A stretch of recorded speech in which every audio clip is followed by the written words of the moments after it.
Level up your success with the ICABA World Network, where accomplished Black professionals and entrepreneurs have created a thriving global ecosystem built from valuable connections and impactful collaborations. Be a part of a trusted network that uplifts, inspires, and enhances your success.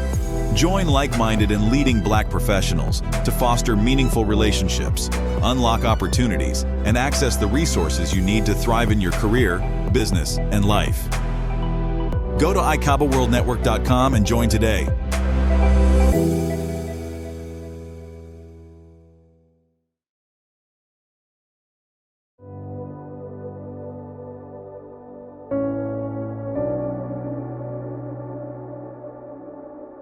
Praise the Lord. Thank you for another day, another opportunity to enjoy that which you have given to us and purpose us to do as we live on this earth and as we go about being all that you have enabled us to be, using the talents and gifts that you've given us, loving you and loving our neighbors as we love ourselves. I pray that something today will be shared that will uplift, give peace, give comfort to those who are here in attendance, and insights as to how we continue to walk closer with you in this journey. These things I pray and ask we in Jesus' name. Amen. All right. Well, welcome again, everybody. And apologies for a minute or so late start, but um, today we want to talk about the role of spiritual mentors in career development. Um, as we get ready to get started, just get like a show of hands, or you can use obviously the reactions in your Zoom. But is there anyone here who has either in the past or currently used or had a mentor, not necessarily a spiritual mentor, but if anyone has had or in the past or currently you have a mentor? Okay. All right.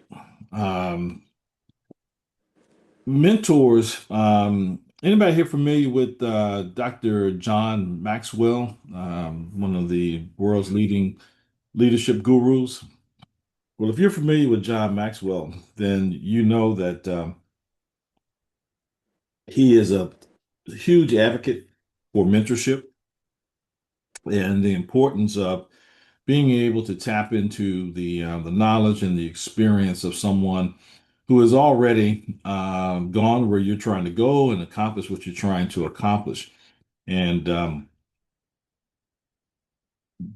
one of the things that um, we can sometimes either learn from someone else's knowledge and experience, or we can decide that we want to experience all the things that is going to give us the lessons and insights and knowledge about what we're trying to do.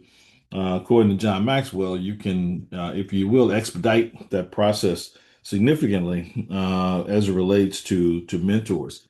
I think even as you look at FaithWorks Friday, we all are mentors for one another in this process as we are sharing the role of and impact of faith in our career, business, and lives. And so as we go through, looking at this, I look back at the Bible, and there are numerous, if you will, examples of mentorship. Moses mentoring Joshua, Elijah mentoring Elijah, Paul mentoring Timothy, and the greatest one of all was Jesus mentoring the disciples. And as both in terms of who I'm talking to right now and who's in the audience with us right now, we have a combination of parents, entrepreneurs, uh, professionals, whether you're in private or public sector. And there's a good chance that each and every one of you have a leadership role in some shape, form, or fashion. And as a leader, whether it is in your career, your business, or your life, or all three, as it is with some of us, excuse me, you have a significant role in shaping, if you will, the perspective and in a lot of ways, the trajectory of the person who you're mentoring. And that same thing you can say for yourself, for any of those of you who have already indicated that you've been mentored, as well. And so as we look at Proverbs 11:14, it says, "Where there is no guidance, a people falls, but in an abundance of counselors, there is safety." There are many scriptures throughout the Bible that reference the importance of more than one. God says, "Where there are more than one who are in agreement, there am I." So also, and so you can go and look at a lot of different scriptures that demonstrate and give us some insight that God values the value of supporting. We know a three thread, if you will, rope, or three-strand rope is much stronger, than a two-strand. Again, another example from the Bible, but it's really coming back to how we interact together, how we work together as individuals, and allow the collaboration, allow the cooperation, allow the support to have a positive impact on our lives and our careers, and we go forward. Um, I don't know about you, but I don't think that there's probably anyone who can honestly say that their success has come by, if you will, the sole, if you will, effort of pulling themselves up by the bootstrap. We live in a society where, the individual and the efforts of someone to impact and be independent is really, if you will, highly regarded and in many cases pursued with a significant amount of zest. However, I remember a couple of years ago doing a presidential campaign when Barack Obama made the statement that so many corporations who were taking credit for their accomplishments and wanting to, and their profits and their success. And in that time, there was some discussion about creating, if you will, support for other segments of society, and the corporations was fighting against it. And Barack Obama said, as successful as you guys are, you would not be successful without the government support. So you're just as dependent on government support as a person who doesn't have a job, as a person who's trying to start a business, or anyone else, who doesn't have everything that they need. And he caught a lot of flack for that. But he made a very interesting point, and I think we as individuals will see some parallel in that. And what he talked about was whether you talk about, the roads that a company whose commerce has to travel through the highways, without the highways were paid for by government taxes, they wouldn't be able to do that. And you can just kind of go through, a whole litany of different things that we take for granted that have been provided by us by someone else. And we, even as individuals, we wouldn't even be here without the cooperative effort of two people, obviously. You were delivered, by the cooperative effort of a medical team. So the reality of working together and also having those folks to kind of show us the way. Someone showed us how to eat, someone showed us how to walk, someone showed us how to run, someone showed us how to learn. And mentorship is not really just about career advancement, it's really about spiritual growth, character formation, and purposeful leadership. When we look in Deuteronomy 34:9, we see where Joshua, son of Nun, was filled with the spirit of wisdom because Moses had laid his hands on him, and the Israelites listened to him and did, what the Lord had commanded Moses. Uh, Joshua's leadership did not emerge overnight, and Moses prepared. Excuse me, I must exist today's meeting. Oh, okay, Curtis, thank you. Um, Joshua's leadership did not emerge overnight. He invested years into preparing him, And one of the things that we see out of that example is that Moses' mentorship transferred wisdom, built confidence, and prepared the next generation of leaderships.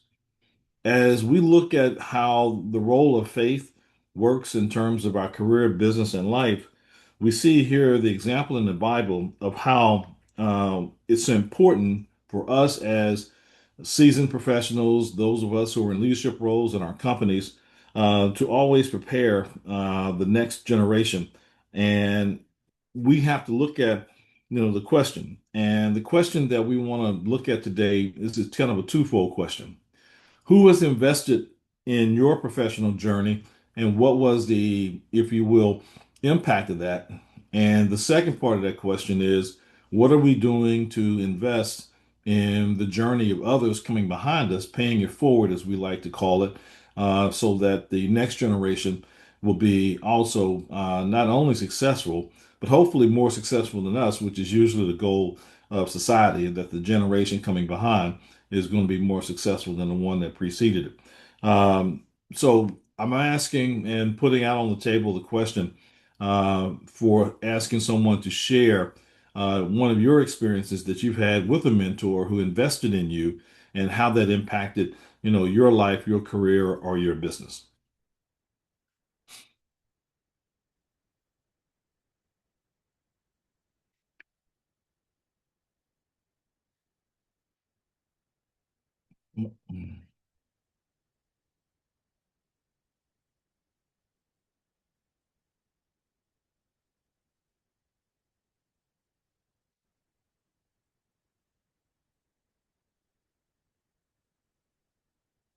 Has anybody poured into you something that has been beneficial and impactful in your career, business, or life?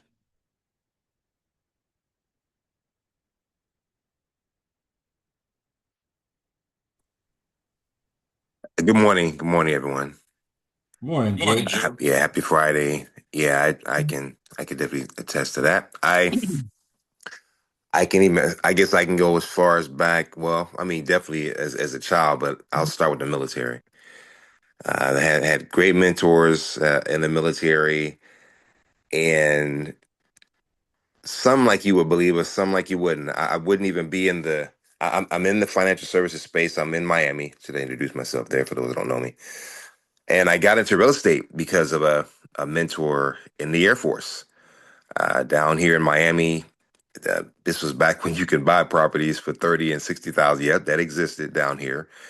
And he was here, and it was interesting because he was doing quite well, but then there was others.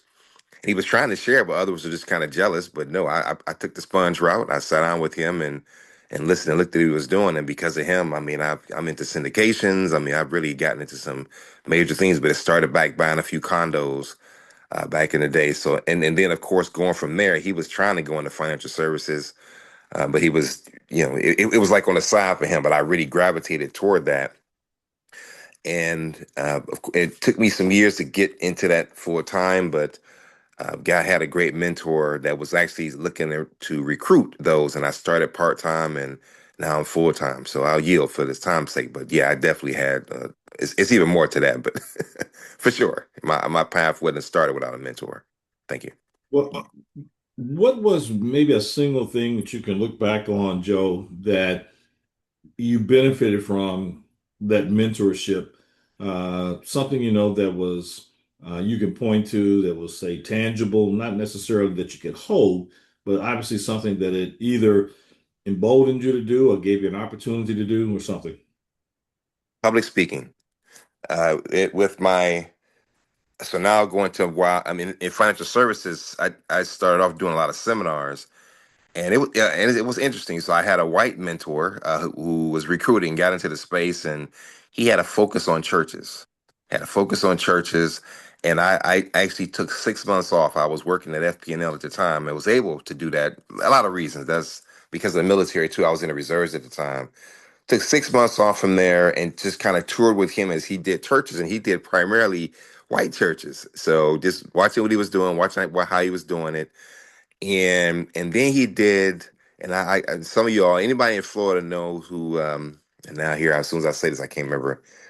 his name Billy Baskins at New Way. That was he was a major church back in the day, and he did a seminar there, and it was that moment where I saw he wasn't able to quite connect with us as Afrocentric African Americans with his message, and I took notes and followed through. He did the same seminar at the other churches, but it was just his inability to fully connect.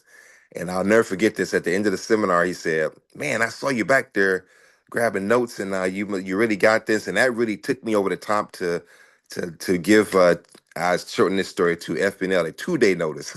I actually left after that, and I told him, I never forget this. He said, "Man, you took notes and you were doing good," and I did. But what I was able to do was see where he was not connecting.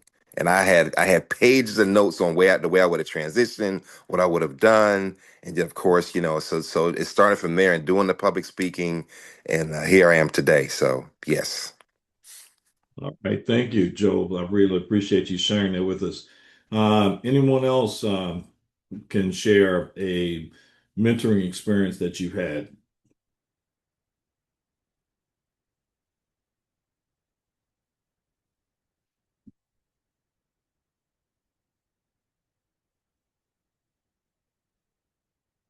So, as we continue to look, I'm going to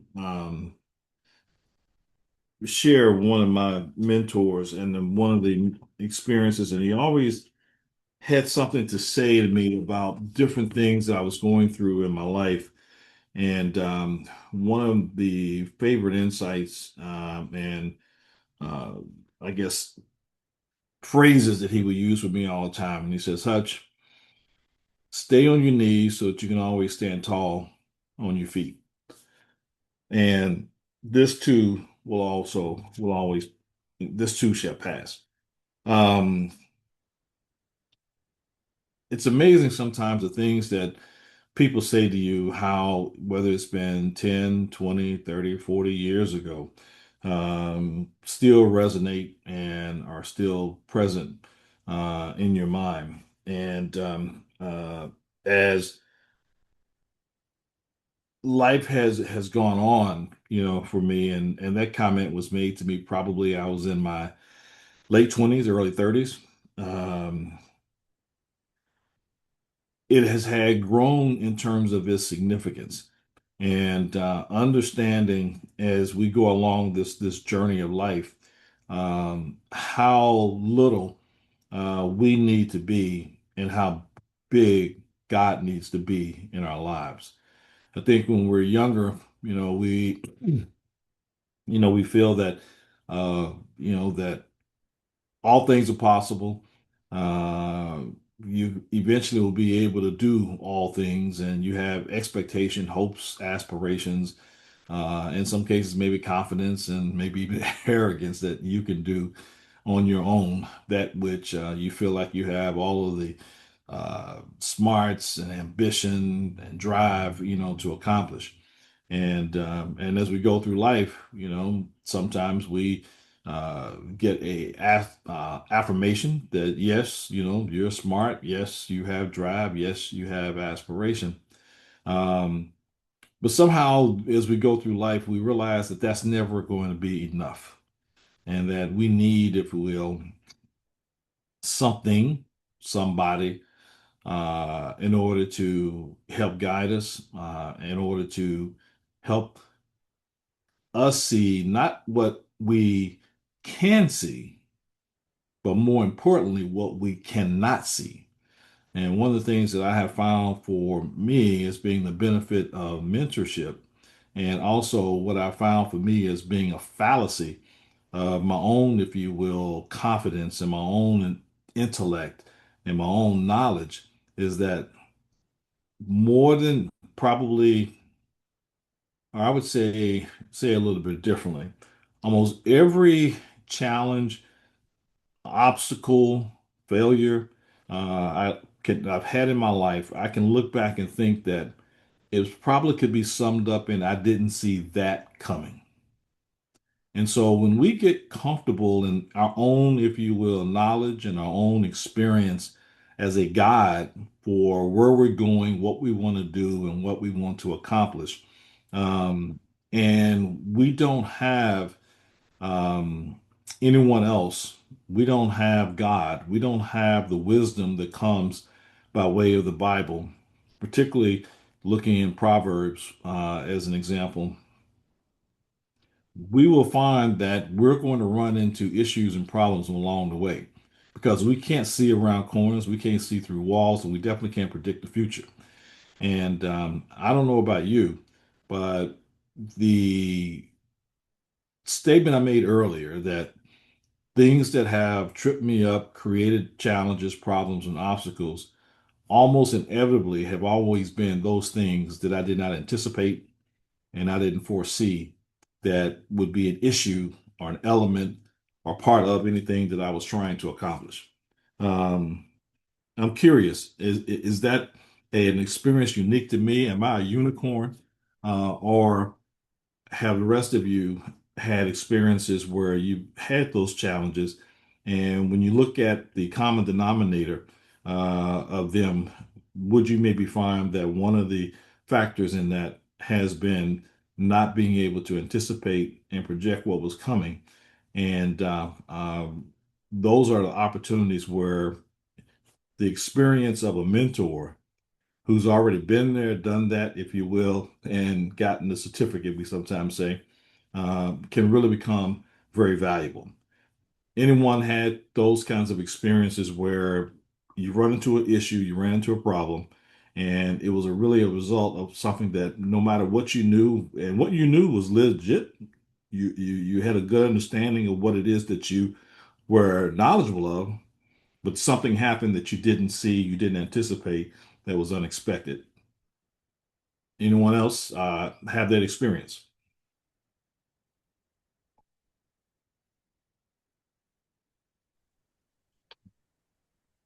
Um, yeah, I mean, I think I'm sure we all had experiences like that. And, for me, one that came to mind while you were talking was um, in my previous company, we got to the point we were going to build a product and I had to raise money, institutional money. So VC money primarily. And I had never done that to that point. And so, I leaned on others to guide me, but they weren't mentors. They were people who were knowledgeable, but they were sort of in my space, so to speak. But they weren't mentors because they weren't aligned with what I was really trying to do. So they gave me information that helped me to accomplish what I was doing. But in retrospect, I realized I could have accomplished it in a much more favorable way to me. So, in this particular case, you know, I was relying on some of the investors who came with, sweet words and all these other things about how they were going to benefit the company. Everyone said they were not quote unquote dumb money, meaning they wanted to bring something besides money to the table. And so I bought into that a lot more than I should have. And at the end of the day, all the investors are aligned with their investment. And they, no matter what they say about you and, all these other reasons. And so, if I had a mentor in that instance that had gone through those doors and could tell me, hey, look, they're going to say this, they're going to say that, make sure that you hold fast, hold the line here, you can give on this, et cetera, et cetera. It would have been helpful. So yeah, I didn't see it coming in the sense of I was too trusting, I guess, in my dealings with these people who I had never had interactions with before. Well, Lee, there's a book called The Richest Man Who Ever Lived by a gentleman named Stephen Scott. And, it's almost today's world when you hear about billionaires so much these days. To say that somebody's a multimillionaire, it sounds like they're not quite there, right? Yeah, it's like, what's wrong with that guy? He's like, he's only worth $100 million. Come on, man, what you Yeah. doing? But very, very successful guy and has generated hundreds of millions of dollars in this business. But the book, The Richest Man Who Ever Lived by Stephen Scott, is not about the actual financial or economic riches. It's about the riches of wisdom. And it's all about the book of Proverbs and the story of Solomon. And one of the things, he has a chapter in the book where he devotes, and throughout the book, he references how much his success and how much his failures have been tied to either the presence and abundance of advisors and mentors or the lack thereof. Okay. And he probably painstakingly points a number of different situations out that where he looked at the situation, felt like he knew exactly what he needed to do, put the resources in play, and put on his all his money in it, didn't bring anybody in, and failed miserably. And then of course you might imagine you look at the other side. I remember him telling a story in the book about how they had invested in a law firm. His company, you probably have seen commercials on infomercials. They produced infomercials and did a lot of that marketing and for major products and services that we've all probably seen some of those of. And they had a deal with this law firm, and the way it was structured, they didn't get paid. They got a revenue share, and so I forget exactly, all of the exact details, but the bottom line was this: the law firm had a clause in the contract that basically allowed them not to pay them until a certain point, which was basically impossible to get to. So the law firm is making all this money that they're generating for them, through the marketing plan. And he said that the only thing that kept them from losing their shirt, because they paid this law firm a lot of money, to become a partner in this project. And there was one of his business advisors had a relationship, okay, that allowed him and also knowledge for him to get them, out of that contract and also to have them to get at least a recouping of the money that they had invested. And he mentioned that and cited that as one of the examples of how having advisors and having mentors were critically important. And that, they're not just important also as it relates to being in the business realm, but also in our lives in general, whether we're talking about family, whether we're talking about you know spouses, wives, husbands, if you will. Um, as a matter of fact, as we're talking about that, one of the things I wanted to ask, everyone here, I'm sure has had probably some experience in your life, either as a parent or a spouse partner with someone, and someone's given you a piece of advice that has resonated and made itself, if you will, valuable, probably time and time again over the years. And as we share with one another, matter of fact, right down here below it says faith works, share, inspire, and grow. And I'm going to say this one just as a bit of a comical thing, and that is that no, you know what? I'm not going to do this. I think about that example. It's not. I'm not going to do that, but I will share this one. I remember when I first got married, and I passed on one of my experiences over the years of other people that I've known, younger people who were getting married. But the first thing that, and I'm sure some of you heard this before, start the relationship in the manner in which you plan to finish. And, the insights to that was don't do things that you don't plan to keep doing, and don't stop doing things that you want to do later on. And as a perfect example of that, or a very real example of that, I remember my friend telling me, "Listen, if you like, going, and to the gym and playing ball with your boys a couple nights a week, don't stop doing that for a couple of months after you get married because so you guys are just so much in love and you kind of spend time together. because then, when you decide to start going back again, you may run into a little bit of a problem, or, concern, but well, what's changed? Why you got to go do this? Why you got to go do that? I'm sure that's probably I'm the only person that had that experience, guys, you know. But but I did find that the advice of start the way you plan to finish being some of the wisest advice that I've ever gotten from anybody as it relates to the relationship. And I think it doesn't, stop just even with a marital relationship. I think it really has some impact across the board in life in general. Anyone else have a piece of advice that someone gave you that turned out to be very, if you will, valuable that you can share that we can maybe all learn from here today?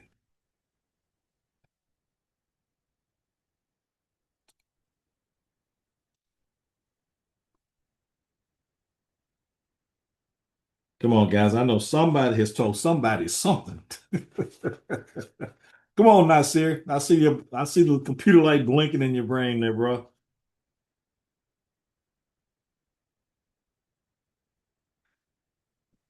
Yes, good morning, everyone. Well, some good advice. Someone told me, a fellow deacon at the church.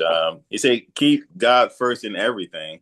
Um, and the outcome will be better than what you expected. So when you come in, even when you're going on a sales call, make a prayer before you go.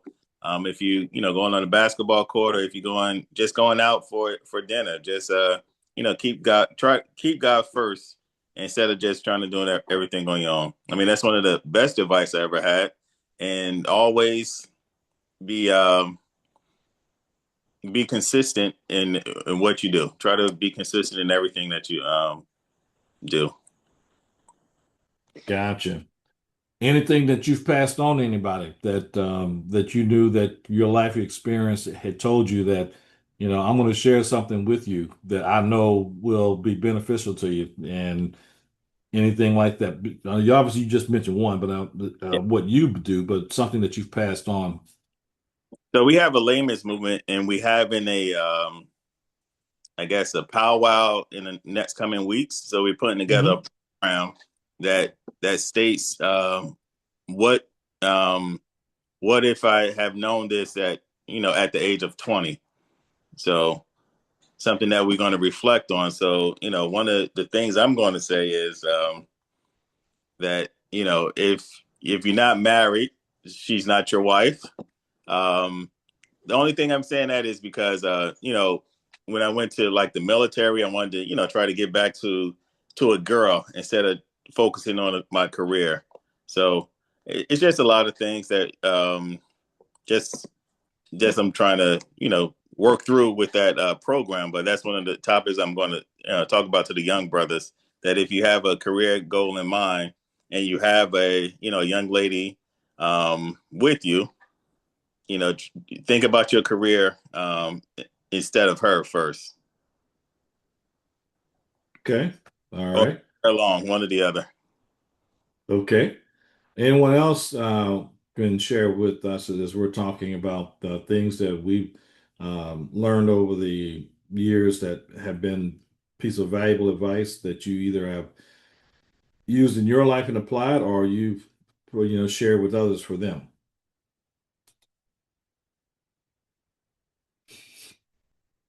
Okay. All right. You guys are making me work today, so you're not going to kind of help me at the wheel. So I'm going to go ahead and keep moving.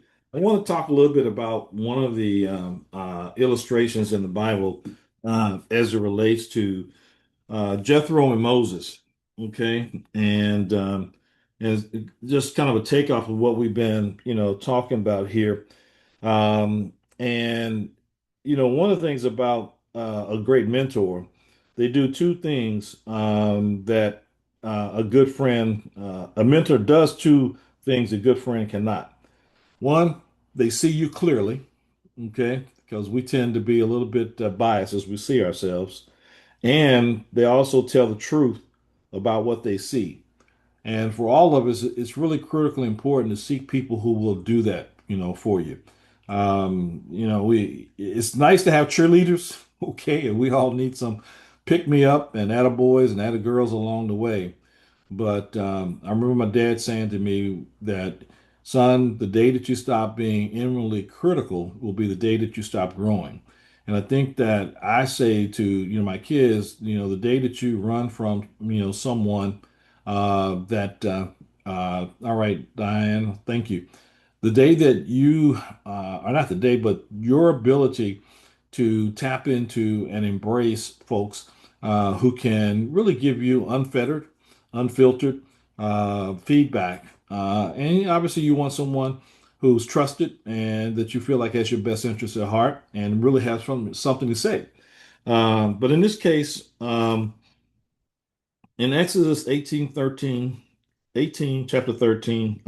18, verses 13 through 18, when his father-in-law saw all that Moses was doing for the people, he said, "What is this you are doing for the people? Why do you sit alone as judge? Why are all these people standing with you morning to evening? What you are doing is not good. You and these people who come to you will only wear themselves out. The work is too heavy for you.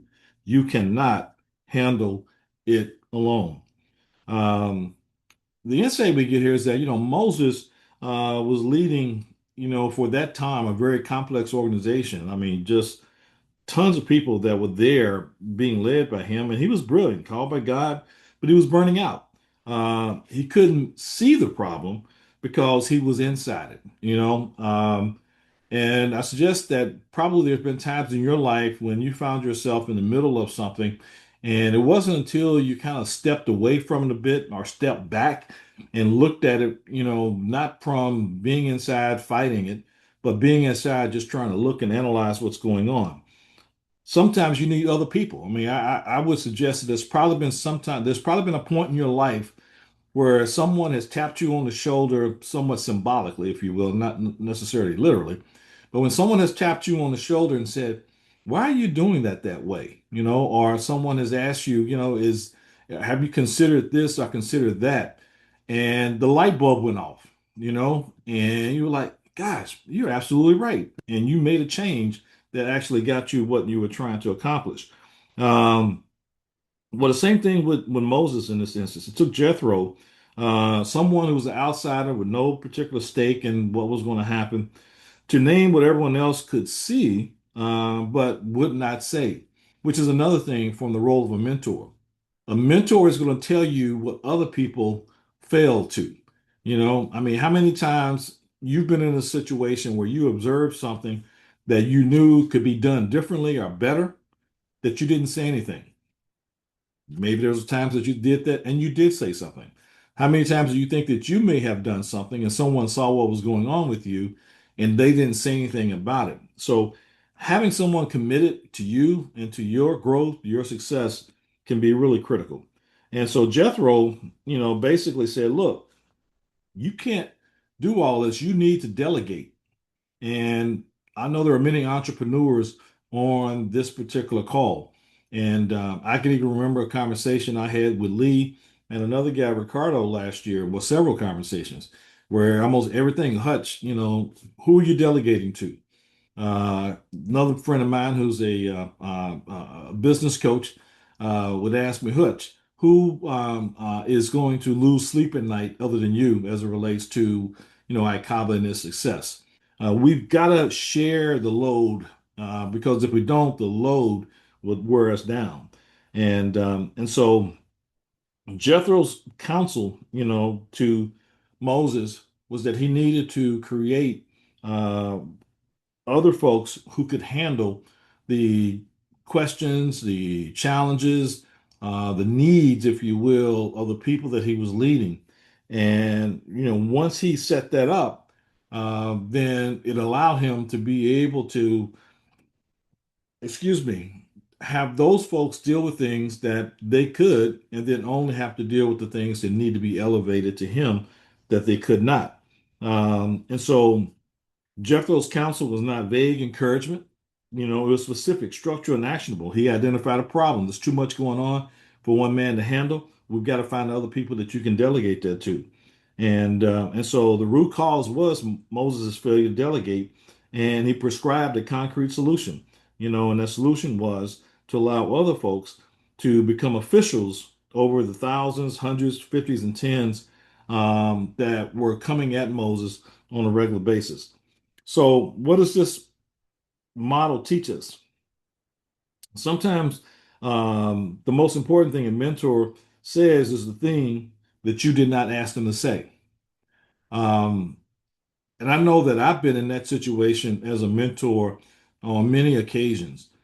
Generally, what we see or understand that can assist the person that you're mentoring is not something that they ask. And of course, it makes sense, because the issue probably wouldn't be there if they already knew what was wrong or what they needed to enhance what it is that they were doing.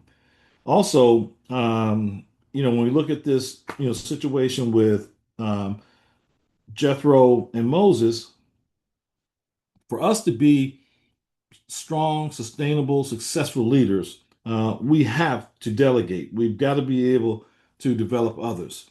So that's another part about this whole mentorship.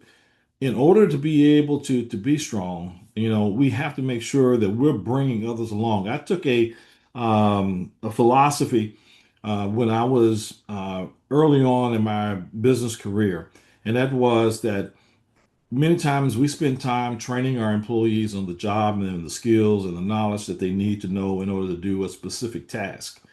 But I also believe that we need to be as focused on helping them be the best person and individual that they can be as well. Because I truly believe that the better person that they are will make them that much more a better employee. And so you can't go without developing the person by just only focusing in on what they need to do in as it relates to a specific task. And so mentorship is extremely, if you will, important. Um, our spiritual mentors are critical, and I want to leave you with some things to consider, as it relates to a spiritual mentor. One of the things a spiritual mentor can help you do is to find those blind spots. Not because none of you guys have blind spots. You clearly see everything that's going on. You're totally aware of all your shortcomings or your strengths and so on and so forth. But just in case, maybe every now and then you may not be aware and you may have a blind spot way over in the corner or something. That's where a mentor can be highly impactful by being able to point that out to you. And what do you want to look for as it relates to a spiritual mentor? You want somebody who is going to mentor you, and you want to mentor someone else with faith and integrity, being honest without being harsh. What is the best role of a mentor? Is it to ask questions or is it to provide answers? I would suggest that it is to ask questions. Asking questions allow you to do two things. One, it means that you are not, if you will, attacking someone, because when you're just telling somebody do this, do that, and so on and so forth, it's maybe not so much attacking, but it's kind of seen as maybe being a bit paternalistic. And but when you ask questions, and particularly asking questions in a gentle, if you will, way, um, it's clearer that you're trying to understand. But the other thing is, questions can be the guide to the answers. And if you ask the right questions, you help people to find the answers for themselves. And that's going to last a lot longer than you giving them the answer. Um, an effective mentor is somebody who has walked, if you will, the road. I mean, I'm not going to ask a 15-year-old to give me some advice about being a father or a husband. You also have somebody that is definitely, invested, in, your growth and, not just, their own legacy, and someone who is spiritually discerning. You have a experience with them that tells you that they do hear what God is saying. They are into the Word. They are having a consistent, ongoing relationship with God in devotion and in prayer, and then they can help you to hear God's voice more clearly and not just on their own. And last and most least, or most importantly, they're accessible and consistent. Because if they do all the other things I just talked about, but they're not accessible, doesn't do you any good. So, they also they show up, and not just in a crisis, because the reality is one of the things you want a mentor to do and what you want to be as a mentor is to help that person avoid a crisis. Okay. Sometimes crises can't be avoided, but many times they can be. What's that old saying? Prior planning prevents piss poor performance. Mentors can help you to make sure that you do plan. As a matter of fact, what is it we say? We don't plan to fail, we fail to plan. And I love one of the things that Malcolm X says, and he says that the future belongs to those who prepare for it today. And if you're, wanting your future, to continue to be bright and brighter tomorrow than it is today and brighter the next day after that, then you prepare for it today. And one of the ways that you prepare for, your future is to make sure that you listen to what the word has said to us. And that is, we succeed where there are many advisors. And we also want to make sure that we pay it forward and we pay it back. So, be, if you will, mindful of having people who are pouring into your life, helping you see blind spots, helping you to anticipate things that may be coming up that you may not be aware of because you haven't had that particular experience. Also make sure that you're paying that forward, and giving that same, if you will, support, advice, and insight to others. So thank you guys for being here today for FaithWorks Friday. Is there anyone who wants to volunteer to close us out in prayer today?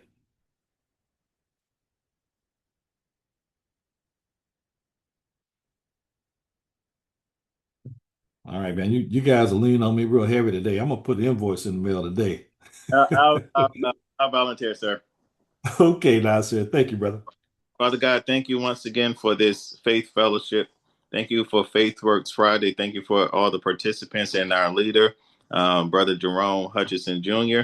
Please bless him and bless everyone on this call. Thank you for being connected with us. Please give us direction. Please give us a great path to follow, Lord. In Jesus' name, amen. Amen. All right, ladies and gentlemen, have a great weekend, and we'll see you again next Friday. After next Friday, you'll be able to look forward to some new voices. So we're going to be spending this week lining up some featured guests for the next few weeks and months and throughout the rest of the year. So that you don't get tired of my voice. Like, man, Hutch, we like you, but we want to hear from somebody else. And I'm gonna grab some of you and put you on the on this side of the screen as well. So, but thank you for being here, and we just wish that today you'll be blessed, your family will be blessed, and all will be well. Have a great day. Level up your success with the ICABA World Network, where accomplished Black professionals and entrepreneurs have created a thriving global ecosystem built from valuable connections and impactful collaborations. Be a part of a trusted network that uplifts, inspires, and enhances your success. Join like-minded and leading Black professionals to foster meaningful relationships, unlock opportunities, and access the resources you need to thrive in your career, business, and life. Go to ICABAWorldNetwork.com and join today.